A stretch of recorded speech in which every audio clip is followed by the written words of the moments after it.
మాకు ఒక గిఫ్ట్ వచ్చింది. అది ఎక్కడి నుంచి వచ్చిందో మా వాక్య తీసి చూపించు. ఎక్కడి నుంచి వచ్చింది?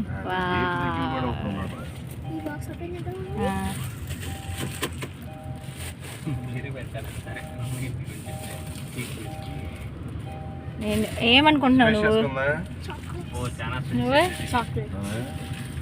నేను చాక్లెట్స్ పైన తర్వాత కవర్ చేశారు.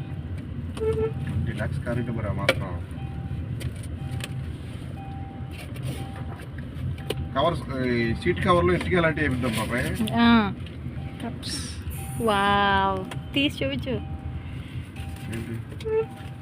Kia cups. గిఫ్ట్ ఇది బ్లాక్ కలర్ వైట్ కలర్. రెండు ఇచ్చారా? Wow, anyhow we liked it.